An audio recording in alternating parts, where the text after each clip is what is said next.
अमन साहू को मुठभेड़ में मार डालने के बाद पुलिस अब उसके पूरे गैंग को नेस्तनाबूद करने में लगी हुई है और इसके तहत पुलिस ने विशेष रणनीति के तहत काम शुरू कर दिया है।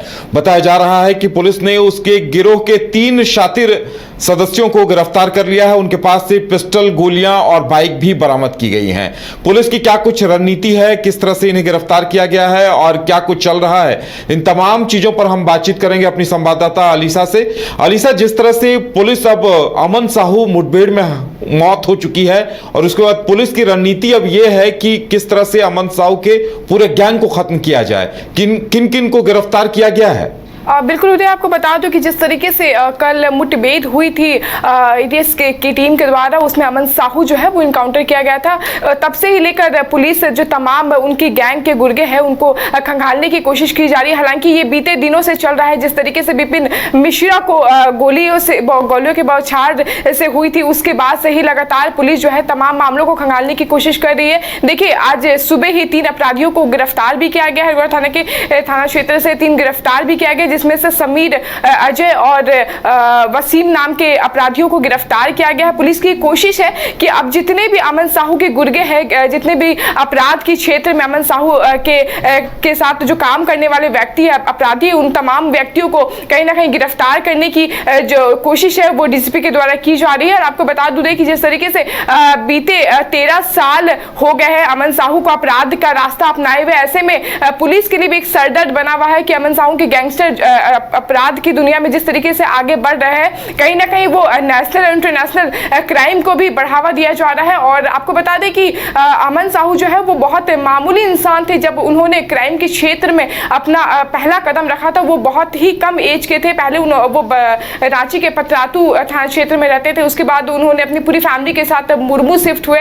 उसके बाद वो मोबाइल दुकान से अपनी जिंदगी शुरुआत किए थे और जिस तरीके से वो मोबाइल की दुकान से अपनी पहली जिंदगी की शुरुआत किया था, उसके बाद से ही उनकी जो फ्रेंड सर्कल था वो आपराधिक छवि का था, जिसके बाद वो अपराध के रास्ते में आगे बढ़ते गए और बढ़ते बढ़ते उन्होंने अपना एक मुकाम हासिल किया। और उनका साफ तौर पे ये कहना था कि पूरे इंडिया में वो अपना एक छवि, अपना एक नाम छोड़ के जाएंगे। तो देखिए, लंबा सफर रहा है, 13 साल कम नहीं होता उदय, लंबा सफर रहा है। ऐसे में लगातार जिस तरीके से अमन जिस तरीके से लोगों पे कह सकते हैं कि कार्रवाई करते थे, या फिर अमन जिस तरीके से आपराधिक छवियों को, घटना को अंजाम दिया करते थे, वो जेल में रहने के बावजूद डार्क नेट के द्वारा जो है वो अपने जितने भी गुर्गे हैं उनसे बातचीत किया करते थे और अलग अलग कोयला व्यवसायी हो गए, फिर बड़े बड़े व्यवसायी का नंबर निकालते थे और जो इंडिया के बाहर बैठे हुए थे उनको नंबर फॉरवर्ड किया जाता था और नंबर फॉरवर्ड कर उन व्यवसायियों से रेकी मांगी जाती थी, पैसे का डिमांड किया जाता था और ऐसे अपराध की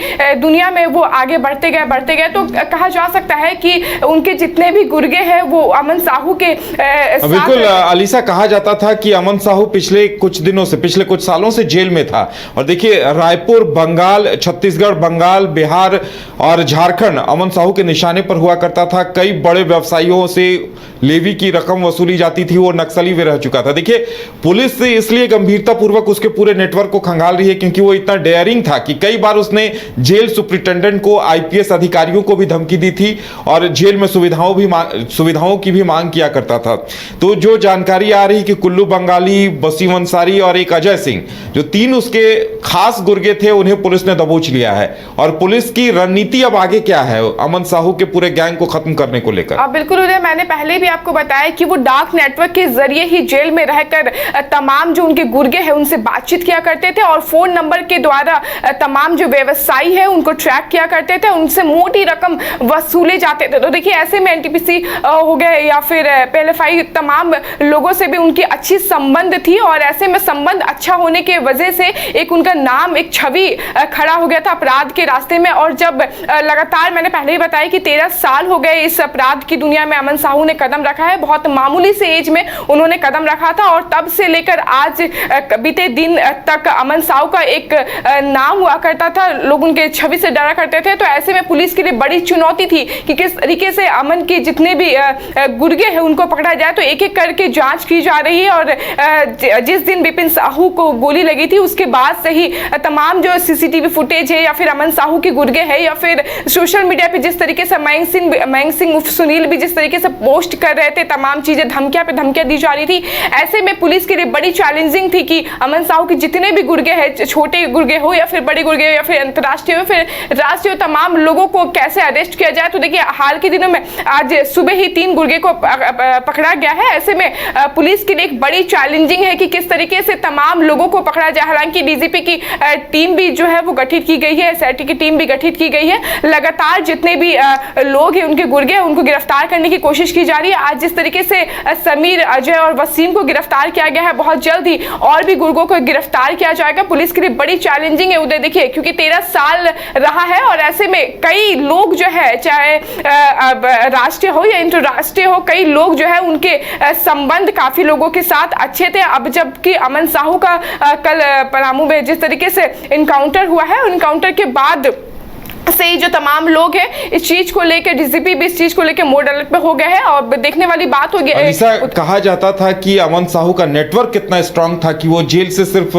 सूचनाएं पास करता था, सिर्फ मैसेज के जरिए या डार्क वेब के जरिए अपने निशाने की खबर अपने नेटवर्क तक पहुंचाता था और फिर या तो गोलियां चलाई जाती थी, धमकियां दी जाती थी। यानी अब उस नेटवर्क को खत्म करना पुलिस के लिए सबसे पहली प्रायोरिटी होगी। बिल्कुल, मैंने आपको पहले ही बताया उदय कि जिस तरीके से वो डार्क नेटवर्क के जरिए लगभग कई वर्षों से जेल के अंदर रह के ही लगातार वो अपराध के रास्ते में चल रहे थे। वो उन्होंने कई गुर्गे सेट कर रखे थे। जिस तरीके से वो डार्क नेटवर्क के जरिए लोगों से बातचीत करते थे, उसके बाद नंबर निकाला जाता था, नंबर ट्रैक करके इंटरनेशनल नंबर के द्वारा कॉल किया जाता था, फेसबुक के जरिए धमकी दी जाती थी, सोशल मीडिया के जरिए पोस्ट कर धमकी दी जाती थी। जिस तरीके से बीते दिनों विपिन मिश्रा को गोली लगी थी, उसके बाद लोडिंग अनलोडिंग की बात भी सामने आई। कोयला माफियों की जितनी भी लोडिंग अनलोडिंग की जो किस्से थे वो भी सामने आए। तो कहीं ना कहीं एक एक करके तमाम जो किस्से हैं, बातें हैं, वो एक के बाद एक सामने आ रही है। और अगर अमन साहू की हम बात करेंगे तो ये चैट खत्म हो जाएगी उदय, लेकिन उनकी जो बातें हैं वो खत्म नहीं होगी, क्योंकि कहीं ना कहीं लंबा सफर रहा है, 13 साल कम नहीं होता और पुलिस के लिए सरदर्द बना हुआ था।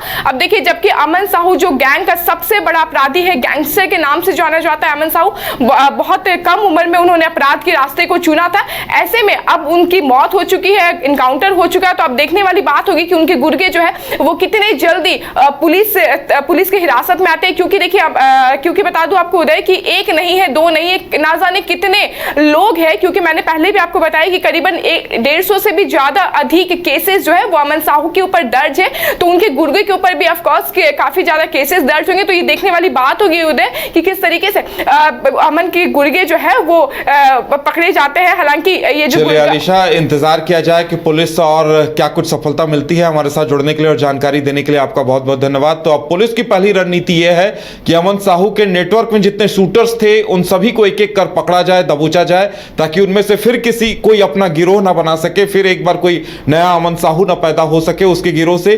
पुलिस की पहली कोशिश यही है कि पूरे गिरोह को दबोचा जाए, सीखचों के पीछे, जेल की सलाखों के पीछे लाया जाए, ताकि अमन साहू के नेटवर्क में से फिर कोई मुखिया बनने की या डॉन बनने की गुस्ताखी ना करे। देखने वाली बात यह होगी कि पूरे गिरोह को खत्म करने में पुलिस कब तक कामयाब रहती है।